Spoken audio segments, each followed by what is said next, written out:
অনন্ত একটি সত্তা আছে, কিংবা জ্ঞান মহারাজের কথায় একটা কিছু আছে, জানেন, একটা আছে। স্বামীজি বলছেন বেদাহম পুরুষম মহান্তম আদিত্য বর্ণ, সূর্যের মতন উজ্জ্বল, জড় প্রকাশে নয়, with the light of consciousness, চৈতন্য। তমসঃ পরস্তাৎ, আমাদের যে স্বাভাবিক দুঃখ কষ্ট সীমিত জীবন, তার পারে একটি সত্তা আছে। আচ্ছা, যদি থাকে মেনেও নিলাম, তাতে কি লাভ?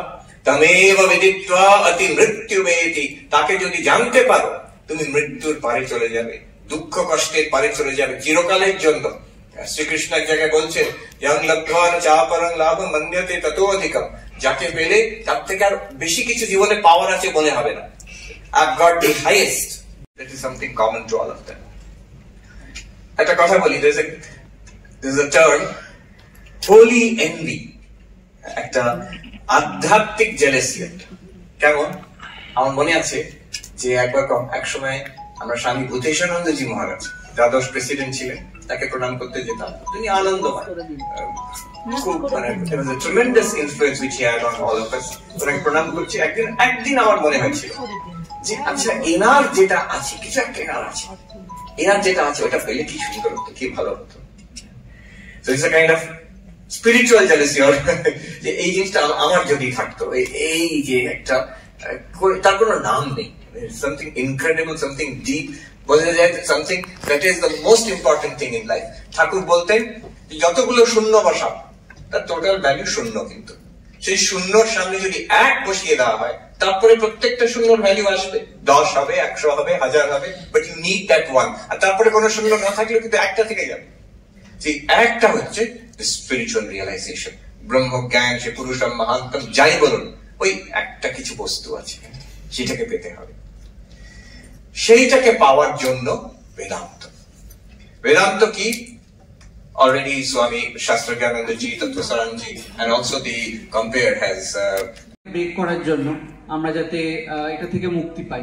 তাহলে কি অদ্বৈতবাদ এরকম কোনো কনসেপ্ট নেই যে আমরা জন্মের এই দুঃখ সার্কেল থেকে মুক্ত হয়ে বা সামথিং, বা আমরা যে একজন যে আছে তাকে পাবো, এরকম ধরনের কি কোনো কনসেপ্ট নেই? Good question. Yes and no. প্রথম কথা, first answer is yes. Uttarakhand একজন সাধু ভালো বললেন যে যখন শঙ্কর এসব ব্যাখ্যা করলেন, ভাষ্য লিখলেন, তখন অন্যরা মীমাংসকরা বিশেষ করে চটে গেল যে এরা কি সনাতন ধর্মের লোক, এরা কি বই, তখন তো এইসব ভাষা হতো না, তখন হচ্ছে বৈদিক, এরা কি বৈদিক না অবৈদিক, তীর্থযাত্রায় বিশ্বাস করে, গঙ্গা স্নানে, এরা কি যাগযজ্ঞ মানে, বেদকে মানে, সবই ওরা বলছে মিথ্যা, ব্রহ্মই একমাত্র সত্য। তখন অদ্বৈতবাদীদের বলতে বাধ্য হলো যে হ্যাঁ বাবা, আমরা সবই মানি, গঙ্গা স্নানও মানি, তীর্থযাত্রাও মানি, মন্দিরেও প্রণাম করি, পুজোও করি, সবই করি আমরা, কিন্তু সবটাই হচ্ছে আমরা বলি ব্যবহারিক সত্য। তার there is a deeper truth than that। আমি জগৎ মিথ্যা, ব্রহ্ম সত্য না বলে আমি এটা বলতে পারি স্বামীজির ভাষায় lower truth and higher truth।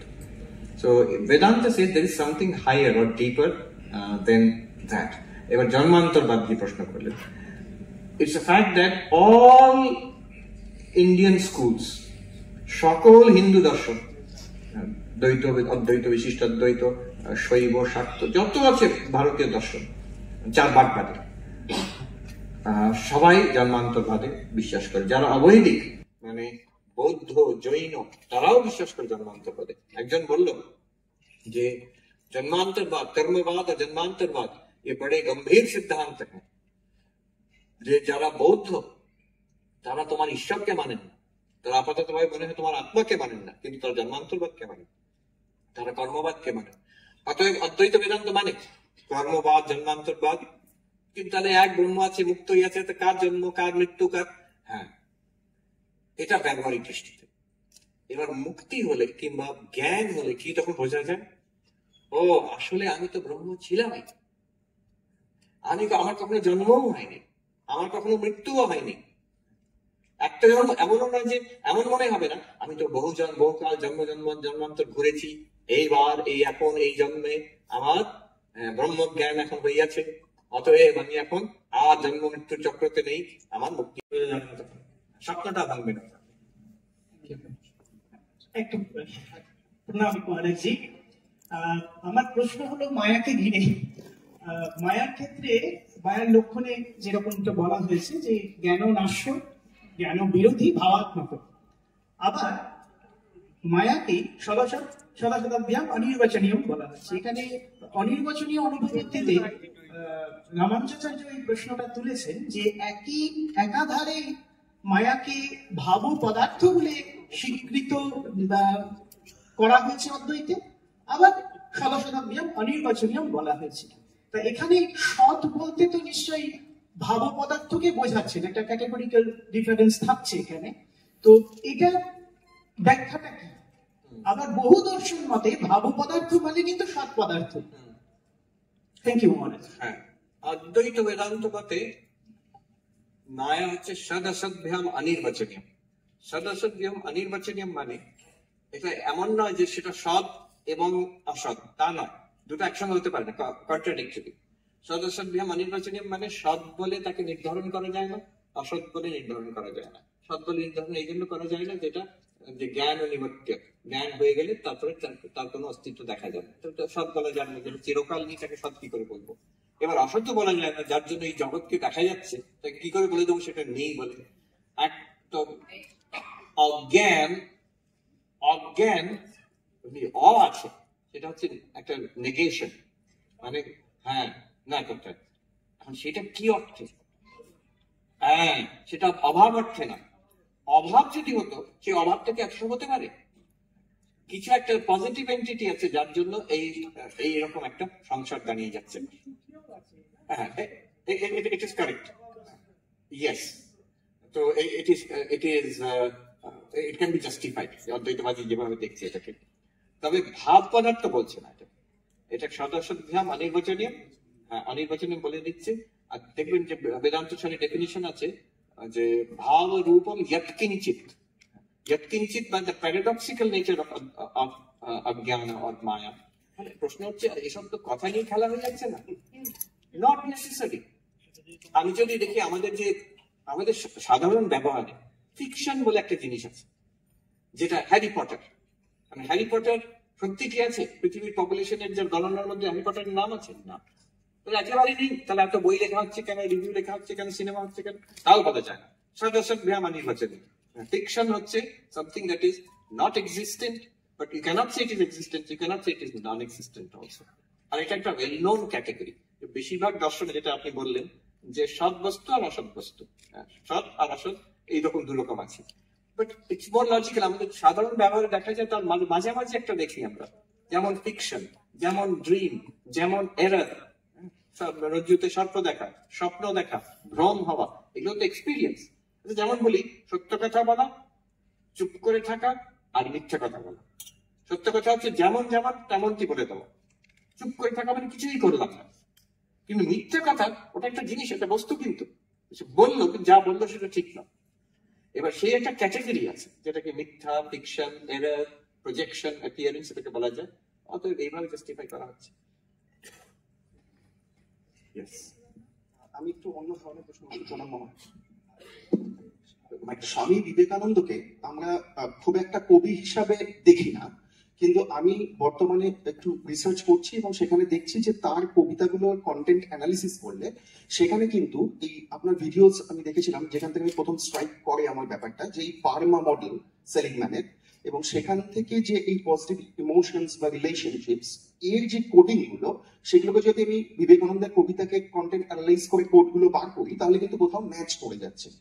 তো মহারাজ, আমার আপনার কাছে এটাই প্রশ্ন যে এই যে এত আধুনিক একটা western psychological construct positive psychology, তো আমি কি এই কন্টেন্ট অ্যানালিসিসের থ্রু এই কনক্লুশনে পৌঁছাতে পারি যে এটার roots is in the বেদান্তিক view of life? মানে এই যে আধুনিক একটা পাশ্চাত্য দর্শন যার এত পপুলারিটি, এত একটা ওয়াইড স্প্রেড পপুলারিটি রয়েছে, actually it has its roots in our own Indian culture.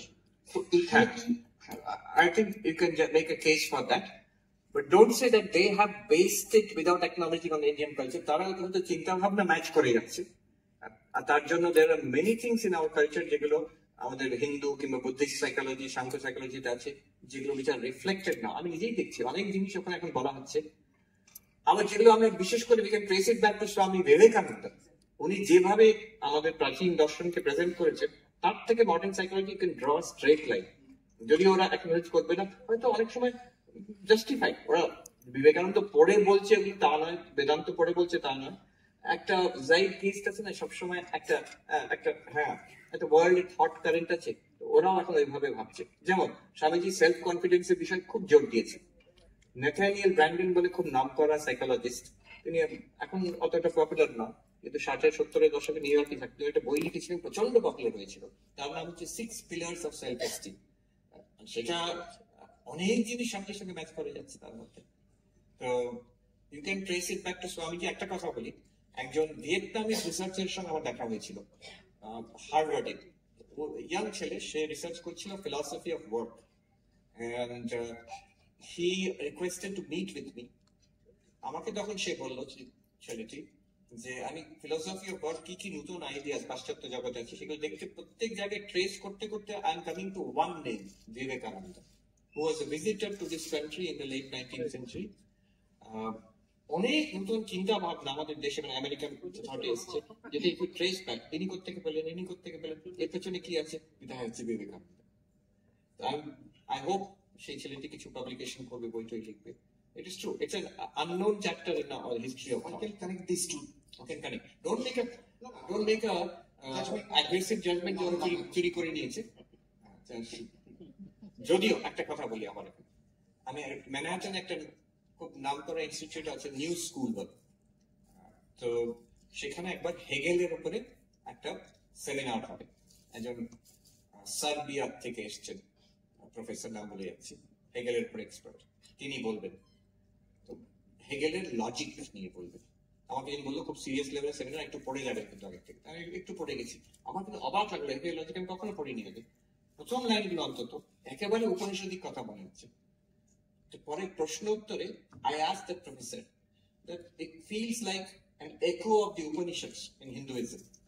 এই বিষয়ে কি আপনি কিছু বলবেন? Is it my own reading? আমি ওটা আগে পড়েছি বলে এটার মধ্যে আমি ওটাকে আবার ঢোকাচ্ছি নিজে, unconsciously I'm reading Upanishads into Hegel, নাকি কোনো ব্যাকগ্রাউন্ড ছিল ওখানে? হেগেলের খুব নিচু ওপিনিয়ন ছিল ইন্ডিয়ান ফিলোসফির বিষয়ে। তখন সেই প্রফেসর বলল, no, you are absolutely right. এটা বলছেন, he was a pig, sure একটা। কেন? উনি পরিষ্কার এগুলো উপনিষদ থেকে নিয়ে then he did two things. ওটাকে নিজের ফিলোসফির মধ্যে ঢুকিয়ে নিলেন, দ্বিতীয় করলেন যে এরা হচ্ছে ব্যাকওয়ার্ড একটা এশিয়াটিক রেস, এদের এরকম ফিলোসফি হতেই পারে না, দুদিকে করতে হবে। এমন ভাবে এটাকে সিল করে দিতে হবে, আপনারা কোনোদিন ক্লেম করতে পারবেন না এটা আপনার আইডিয়া, আর আমার আইডিয়া গুলো আমাকে চালিয়ে দিতে হবে। তো তারপরে বললেন হ্যাঁ রাইট, স্পেশালি তখন ইউরোপিয়ান হেজিমনি সবাই গেলেই নিল, হ্যাঁ এটা নিশ্চয়ই ঠিকই হবে, কিন্তু পরিষ্কার বলছে ওইটুকু নলেজ ছিল। আর খুব নাম করা এখন হেগেলের উপরে এখন গ্রেটেস্ট এক্সপার্ট বলবো স্ল্যাভো জিজেক বলে একজন আছেন, জিজেক, হ্যাঁ, তাকে আমি একবার জিজ্ঞেস করেছিলাম স্ট্রেটারে মুখোমুখি করে যে হেগেলের এরকম ওপিনিয়ন কেন ইন্ডিয়ান ফিলোসফির বিষয়ে। সঙ্গে হি নোজ দ্য ইস্যু, উনি একটু খ্যাপাটের ধরনের, একটু না বেশ খ্যাপাটের ধরনের মানুষ। তো উনি আমাকে বললেন যে he did not have access to too many of the primary sources, উনি ঠিক ভালো করে ধরতে পারেননি ভারতীয় দর্শন, এই অবধি বলে মিনিমাম। জাস্ট বলে রাখলাম এটা। আমার প্রশ্নটা খুব সংক্ষেপে করার চেষ্টা করছি, সেটা হচ্ছে যে জলপ্রবাহ এবং ঢেউয়ের সম্পর্ক চেতনা প্রবাহের সঙ্গে অবজেক্ট এবং জগৎ জীবন, এটা মনে হচ্ছে বুঝতে পারছি, কিন্তু আমার প্রশ্নটা হচ্ছে যে চেতনা প্রবাহ যদি অখণ্ড হয় তাহলে সেখান থেকে মানে ইন ইটসেলফ নির্গুণ বোধ, সেটা তাহলে কি করে সম্ভব হবে যদি না আমি সেটাকে ডিসেক্ট করতে পারি আলাদা করে? যদি আমি সেই অখণ্ডের মধ্যেই থাকি তাহলে সেই আত্মানু চৈতন্য নই, এই যে ধারণাটা, এই জ্ঞান এলো অহম ব্রহ্মাস্মি, এটাকে সরিয়ে দিল। আমি যে নির্গুণ চৈতন্য, মোর প্রিসাইজ আনসার উড বি, এই জ্ঞান কিন্তু সেই চৈতন্যকে প্রকাশিত করছে না, সেই চৈতন্যই এই জ্ঞানকে প্রকাশিত করছে। আমি এই জ্ঞানের দ্বারা কখনো নিজেকে ধরতে পারবো না যে আমি নির্গুণ চৈতন্য, ইউ আর রাইট, কিন্তু আমি নির্গুণ চৈতন্য সারাক্ষণ প্রকাশিত, ইটস কন্টিনিউয়াসলি ব্লেজিং ফোর্থ, এটা আমি ধরতে পারছি না এই অজ্ঞানের আবরণের জন্য। যেমন হাওয়া এসে মেঘকে সরিয়ে দিল, সূর্য চির প্রকাশিত। এমন নয় যে হাওয়াটা সূর্যকে দেখিয়ে দিল, হাওয়া শুধু মেঘকে সরিয়ে দিল। আমার চোখের সামনে হাত ধরেছি, এটাকে সরিয়ে দিলে আলোটা দেখতে পাচ্ছি। এই হাতটা কিন্তু আলোকে ঢাকছে না, হাতটা আমার চোখকেই ঢাকছে। আর হাতটা কিন্তু সরিয়ে দেওয়াতে আলোটা প্রকাশিত হচ্ছে না, আলো আগের থেকেই প্রকাশিত ছিল। সেই চির প্রকাশিত আলো সেটা হচ্ছে আপনি, যেটা হস্তামলকের স্তোত্র, হস্তামলকের যেটা শঙ্করাচার্য শিষ্য তিনি বলছেন, নিত্য উপলব্ধি স্বরূপ অহম আত্মা। আমি যে আত্মা, এটা নিত্য উপলব্ধি স্বরূপ, মানে সারাক্ষণই উপলব্ধি হচ্ছে। এটা এমন নয় যে ব্রহ্মজ্ঞানের পরে আমার উপলব্ধি হবে, এখনই উপলব্ধি হচ্ছে। বদ্ধবদ্ধ জাতি মূঢ় দৃষ্টি, যা অজ্ঞানী দৃষ্টির জন্য তার মনে হচ্ছে, যাকে মনে হচ্ছে বদ্ধ, সেই নিত্য মুক্ত আত্মাই আমি। অজ্ঞানী দৃষ্টির জন্য সেটা মনে হচ্ছে বদ্ধ, কিন্তু বদ্ধ নয়। জ্ঞান এসে অজ্ঞানকে সরিয়ে দিল, আমি চিরমুক্ত নিত্য উপলব্ধ আত্মা, এটা পরিষ্কার বোঝা যাবে। এটা একদম জল জল করছে। এটা কেমন? শঙ্করাচার্য বলছেন অপরোক্ষ অনুভূতিতে যে মৃত্তিকার মাটি দিয়ে কলসি, সেখানে মাটিটা কিন্তু বলছেন ভাসুরম, সূর্যের মতন প্রকাশিত, ওপরে বাইরে ভেতরে সব জায়গায় তো সেই মাটিটাই আছে। আর মাটিটা কিছুই দেখতে পাচ্ছি না আমি, তাও ভাবছি আচ্ছা মাটি কোনটা, এটা যদি কেউ মাটি না চেনে সে ভাবছে এটা তো কলসি, এখানে মাটি কি? আমাদের সেরকম অবস্থা হয়েছে, সর্বত্র চোখ বন্ধ করে চোখ খুলে সেই একই নির্গুণ ব্রহ্মই আছে। প্রণাম স্বামীজি। প্রণাম স্বামীজি, আমার যে ছোট প্রশ্ন আছে, আমরা যে অদ্বৈতবাদ, দ্বৈতবাদ, বিশিষ্টাদ্বৈতবাদ, এটাকে আমরা তিনটে ধারা বলছি। আমরা এই তিনটে ধারা না বলে কি আমরা তিনটে স্টেপ বলতে পারি? হ্যাঁ, তিনটে স্টেপ বলতে পারে, বলাও হয়েছে। তিনটে স্তর, দ্বৈত, তারপর বিশিষ্টাদ্বৈত, অদ্বৈত, একটা লজিক্যাল প্রোগ্রেশন আছে। এবার দুটো কথা বলি। প্রথম হচ্ছে যারা দ্বৈতবাদী, তাদের কাছে এটা খুব অফেন্সিভ না যে হ্যাঁ হ্যাঁ আমরা মানি, আপনি হচ্ছে একটা স্টেপ, তারপরে আপনার উপরে চড়ে, ঘাড়ের উপর চড়ে বিশিষ্ট দ্বৈত, তার ঘাড়ের উপর চড়ে আমি দাঁড়াবো অদ্বৈত হয়। এটা আমার পক্ষে ঠিক আছে, আমি তো মেনে নিলাম, আমি তো আপনাকে ডিনাই করছি না, কিন্তু এটা কিন্তু এটা অফেন্সিভ হয়ে গেল। যেমন মান্ডুক্যকারিতায় শঙ্করাচার্যের ভাষ্যতে আছে যে আমাদের কারোর সঙ্গে বিরোধ নেই, অদ্বৈতবাদীদের দ্বৈতবাদীর সঙ্গে বিরোধ নেই। কেমন? সেটা গৌরপাদ নিজেই বলেছে, তাই রায়ন না বিরুদ্ধে হবে। কিন্তু কেমন বিরোধ নেই? শঙ্করাচার্য মনে রাখতে, মানে কেরালার মানুষ অনেক হাতি আছে, বলছে একটা মানুষ হাতির ওপরে যাচ্ছে, আর একটা পাগল সামনে দাঁড়িয়ে বলছে যারাই মান প্রতি, তোমার গজকে আমার গজের সঙ্গে লড়াই করুক, চলুন আমার সঙ্গে একটা এলিফ্যান্ট ফাইট হোক, আর তোমার তো হাতিই নেই, তুমি রাস্তায় দাঁড়িয়ে আছো, তোমার সঙ্গে আমার কি ফাইট হবে? ঠিক সেরকমই দ্বৈতবাদীদের দর্শনই তো নেই, তো তার সঙ্গে কি ফাইট হবে আমাদের? সত্য তো একমাত্র অদ্বৈত ব্রহ্ম। এইরকম অবিরোধ করতে গেলে কারণ যে খুব তুষ্টি হবে তা নয়। সেইখানে কিন্তু ঠাকুর ওটাকে ওই স্টেপও করেননি, উনি করছেন কি, এটা দিয়েও হয় ওটা দিয়েও হয়। তুমি ওই যেটা জ্ঞান মহারাজ বললেন, একটা বস্তু আছে, সেটা ভক্তও বলতে পারে, অদ্বৈতবাদীও বলতে পারে, বিশিষ্ট অদ্বৈতবাদীও বলতে পারে। স্টেপ না করে, কাউকে ছোট না করে, কাউকে যে দ্বৈতবাদ দিয়ে, দ্বৈত দর্শন দিয়ে আলটিমেট রিয়ালিটিকে ছোঁয়া যায় আর মুক্ত হওয়া যায় উইদাউট এনি রেফারেন্স, তারপরে আর অদ্বৈত যেতে হবে তাও না। এইটা ঠাকুরের বৈশিষ্ট্য, যে একটাকে it's not that others are steps. Bhuteshwarji Maharaj একদিকে বলেছে, ওনাকে জিজ্ঞেস করা হচ্ছিল, আমি তখন ছিলাম, জিজ্ঞেস করা হয়েছে যে আচ্ছা এগুলো তো স্টেপস, স্বামীজি নিজেও বলেছে দ্বৈত বিশিষ্টাদ্বৈত যে স্টেপস অফ আ ল্যাডার, টপে হচ্ছে অদ্বৈত। তখন ভূতেশ্বরজি মহারাজ খুব আস্তে আস্তে কথা বলতেন, উনি বললেন হ্যাঁ সিঁড়িটাকে উল্টোও করা যায়, তাহলে অদ্বৈতটা সবচেয়ে নিচে হয়ে গেল, তার উপর বিশিষ্ট দ্বৈত, তার উপরে হচ্ছে দ্বৈত, যেটা অচিন্ত ভেদাভেদ গৌড়ীয় বৈষ্ণবরা বলেন। তোমার নির্গুণ ব্রহ্ম আমি তো অস্বীকার করছি না, এটা কিন্তু কৃষ্ণের তনুভাব। তুমি দেখো, তুমি যেটা অদ্বৈতবাদীরা নির্গুণ ব্রহ্ম কনসিয়াসনেস এসব বলে অজ্ঞান হয়ে যায়, তাহলে যদি আরেকটু এগিয়ে যেত তাহলে দেখতো তারপরে কিন্তু আমার শ্যামবর্ণ কৃষ্ণ বাঁশি বাজাচ্ছেন, ময়ূরের আছে, ময়ূর উচ্চ ওখানে আছে, তো সে দেখা যেত। তাহলে তখন করলে কি অদ্বৈতটাকে প্রাথমিক করে দিল, একদম অতি সাধারণ জিনিস, তার থেকে অনেক উঁচু হচ্ছে ভক্তি, এইভাবে করে এটাও করা যেতে পারে। আমি যদি if I start that game, others can also play that game.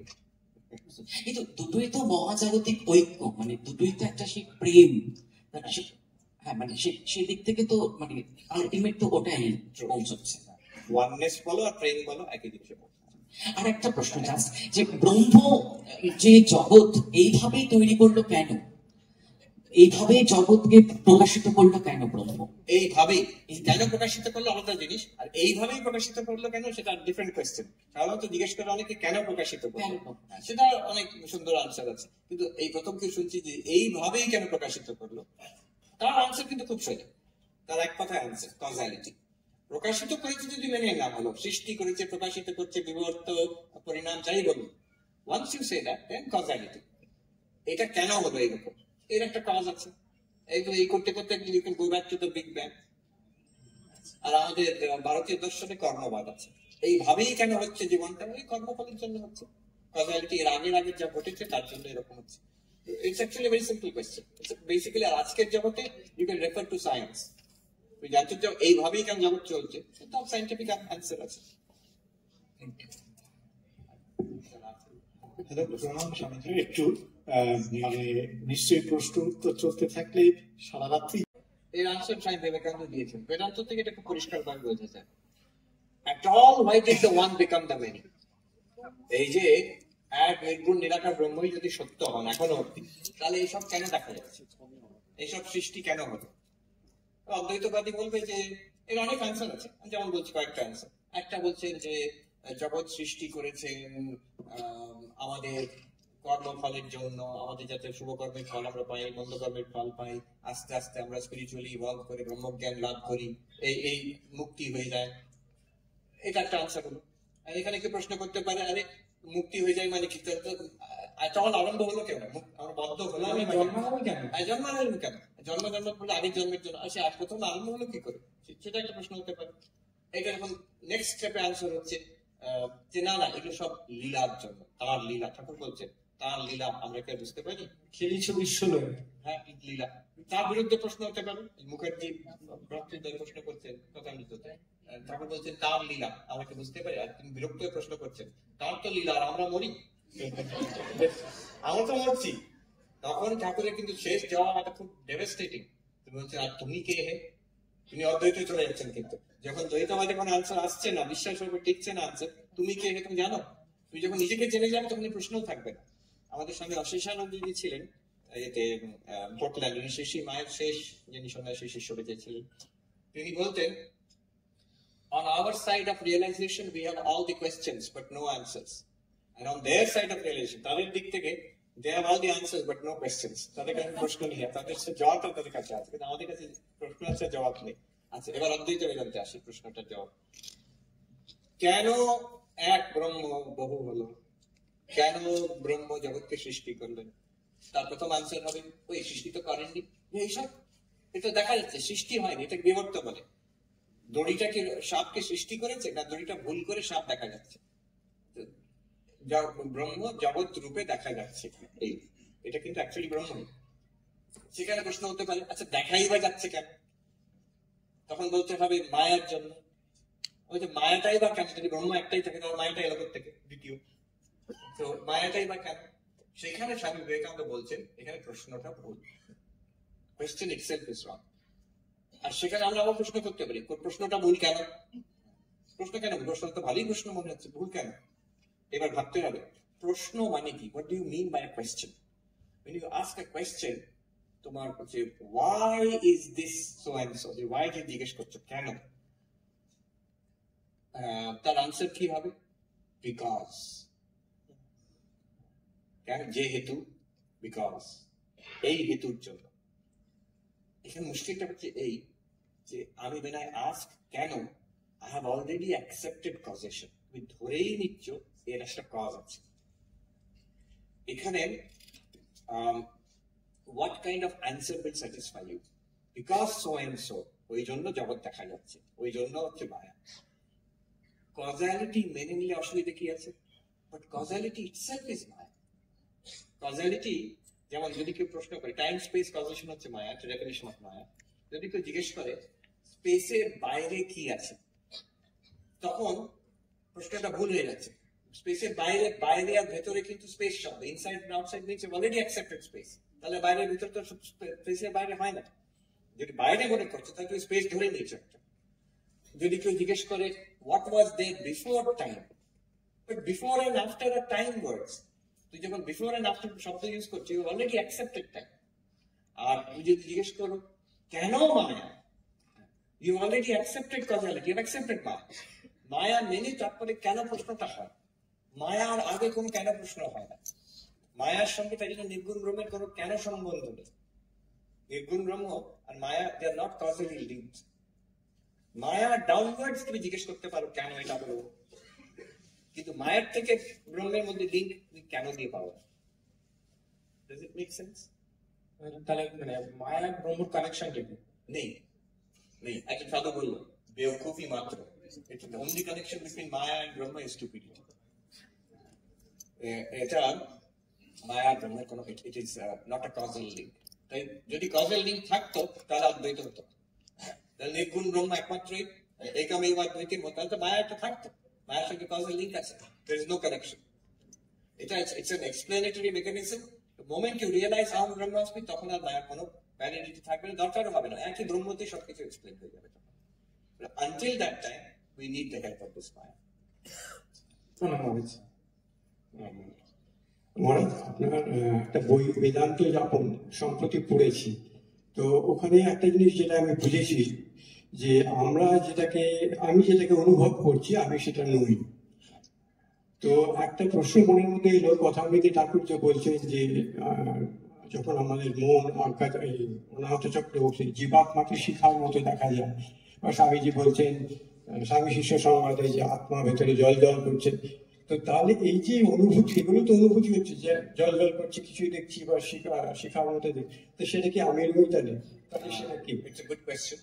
তবে সেই অনুভূতির মধ্যে দুটো দিক আছে, একটা চৈতন্যতে দেখছি, আরেকটা তার একটা নাম রূপাত্মক একটা প্রতীকের মতন, সিম্বলের মতন দেখছি, কোনো একটা এক্সপিরিয়েন্স হচ্ছে as an object. সেই অবজেক্টটা আপনি নন, কিন্তু সেই object is pointing towards you, the consciousness is ever present. সেই অনুভূতি, অন্য আমাদের সব অনুভূতিতে কি হয়, আমার আসল স্বরূপকে ঢেকে যাবে, কিন্তু ওই অনুভূতিতে আসল স্বরূপকে ঢাকে না, ওটাকে অনাবৃত করে দেয়।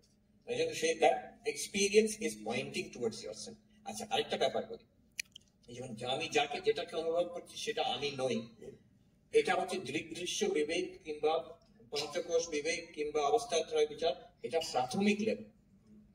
একজন সাধু বলল, আমাকে ইঙ্গিত করে বলেছে বোধ হয়, এই যে দৃগ্দৃশ্য বিবেক করতে रहता है ना, ये कच्चे वेदांती है।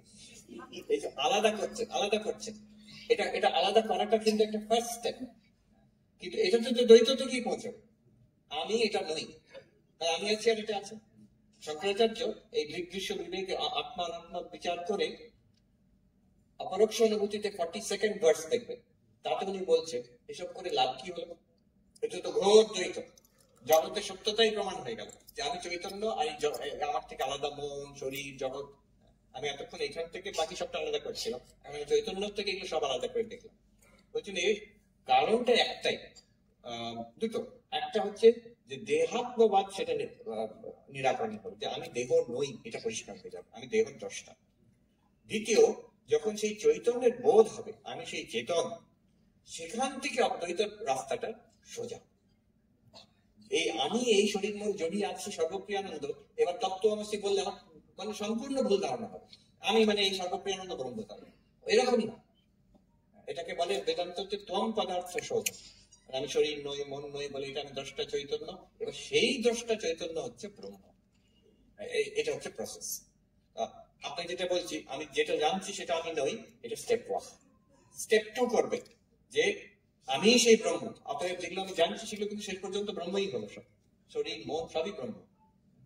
আমাকে একজন বেনারসের খুব পণ্ডিত সাধু, তিনি আমাকে আমেরিকায় ফোন করলেন, আমি এখন আমেরিকাতে। ওনার কোনো শিষ্য, আপনি এরকম বলছেন কিন্তু সর্বপ্রিয়ানন্দ এরকম বলেন না তো, সেটা কে, সেই সর্বপ্রিয়ানন্দ কে আবার? এই দেখুন ইউটিউবে এরকম বলেছে। তারপরে উনি সন্ধান করে আবার ফোন করে আমাকে বললেন যে দেখুন মহারাজ, আপনি যেটা করছেন এই যে এটা সাংখ্যের অ্যাপ্রোচ, দৃশ্য বিবেক করা, আলাদা করা, এটা বেদান্তের পদ্ধতি, কিন্তু এটার পরে একাত্ম প্রতিষ্ঠা করতে হবে, সেটার জন্য আপনাকে বহু বেগ পেতে হবে। আপনি এত ভালো করে দুটোকে আলাদা করে দিয়েছেন, এবার ওটা যে এক, আর বেদান্ত তো শেষ পর্যন্ত একত্বর জন্য, আলাদা করার জন্য না।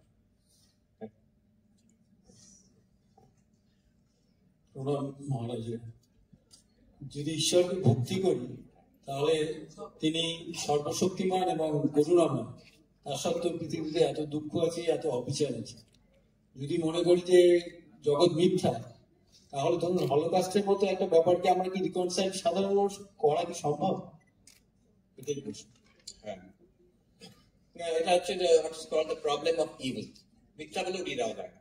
আপনি হলোকাস্টে প্রশ্ন করলেন, একজন জুইশ ভদ্রলোক আমাদের আশ্রমে আসেন, অনেক বৃদ্ধ মানুষ, তিনি ঘুরে ফিরে এই প্রশ্নটা করেন যে হলোকাস্টে এতজন জুইশ মারা গেল, তো সবই কি তাদের কর্ম বলছিল? সেই মুহূর্তে হিটলারের হাতে পড়ে সব মারা গেল? আর এটাকে মিথ্যা বললে তো আরো একটা বিরাট বড় মানে এসকেপিস্ট বলা যায় না, এটা খুব অপমানজনক হয়। আমি একটা তাকে জবাব দিই, যারা মারা গেল তখন তারা ইহুদি, জুইশ। তারা যখন মারা যাচ্ছে, অনিবার্য ধরে নিন আমাকে মরতে হবে, হিটলারের সেই কনসেন্ট্রেশন ক্যাম্পে আমাকে গ্যাস চেম্বারে মারবে, অনিবার্য, আমি পালাতে পারবো না। এবার আমার কাছে দুটো অপশন আছে, যে ইহুদি ধর্ম যেটা, এটা সত্য না মিথ্যা। যদি আমি এটাকে সত্য বলে মানি, তাহলে আমার একটা আশা রইল আমি মরে যাওয়ার পরেও কিন্তু আমি থাকবো, আমি স্বর্গে যাব, আমার একটা অমর আত্মা আছে, যেটা সকল ধর্মই বলে। যদি ধর্ম মিথ্যা হয়, তাহলে তো অনাচারটা অনেক বেশি। আমি জন্মেছিলাম, আমার কোনো দোষ নেই, আমাকে হেডি করে টেনে দিয়ে গ্যাস চেম্বারে ফেলে দিয়ে একটা নৃশংস ভাবে মারা হলো, হুইচ ইজ ওয়ার্স। হ্যাঁ, আমাকে মারা হলো, কিন্তু আমি তারপরেও আছি, এর আগেও ছিলাম, এর পরেও থাকবো, এরপরেও আমার চান্স আছে, এরপরেও আমার জীবন চলবে। তাহলে যে violence and the injustice is relatively not so terrible, সবই যদি শেষ হয়ে গেল সেখানে, যেটা মেটেরিয়ালিস্ট বলবে, সেখানে তো সেটা আরো মারাত্মক। আমার পয়েন্টটা হচ্ছে এইটা, যে প্রশ্ন করলেন ধর্ম বলেন ঈশ্বর আছে, ভগবান আছে, তাহলে তো দুঃখ কেন? ঈশ্বর আছেন, ভগবান আছেন বলেই দুঃখর একটা রিলেটিভিটি এসে যায়। যদি ঈশ্বর ভগবান এসব না থাকতেন, তাহলে এটা অ্যাবসলিউটলি হরিবল ওয়ার্ল্ড। হবে না গ্যারান্টি তা নয়, হবে, গ্যারান্টি আছে হবে বলে, প্রত্যেক জন্মেই হবে। সে বলছেন, উপনিষদ বলছেন মৃত্যু সমৃত্যু মাপনবতি নামেই পশ্যতি, যে এখানে নানাত্ব দেখে, অদ্বৈত দেখে না, সে মৃত্যুর থেকে মৃত্যু তাকে তাড়া করবে। সে জন্ম হবে বারে বারে তা বলছেন না, সে একই কথা, জন্ম হবে বারে বারে, তাকে উনি আবার ঘুরিয়ে বলছেন যে একটা নেগেটিভ দিক থেকে বলছেন মৃত্যুর থেকে মৃত্যু সে যাবে, আর এটা শেষ হবে না যতক্ষণ না আমি মুক্তি লাভ করছি। আমরা একেবারে শেষ উত্তর শুনছিলাম, আমরা চলে যাব একেবারে অনুষ্ঠানের শেষ পর্বে। আনুষ্ঠানিক ধন্যবাদ জ্ঞাপনের পালা। আনুষ্ঠানিক ধন্যবাদ জ্ঞাপন করবেন পূজনীয় সন্ন্যাসী স্বামী একচিত্তানন্দজি মহারাজ। একচিত্তানন্দজি আমাদের এই স্বশাসিত আবাসিক মহাবিদ্যালয়ের অধ্যক্ষ। আমরা 40 মিনিট ওভার টাইম হয়ে গেছি, ঠিক আছে।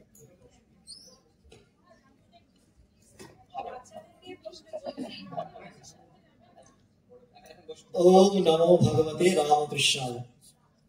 মঞ্চে উপস্থিত পূজনীয় স্বামী শাস্ত্রাজ্ঞানন্দজি মহারাজ।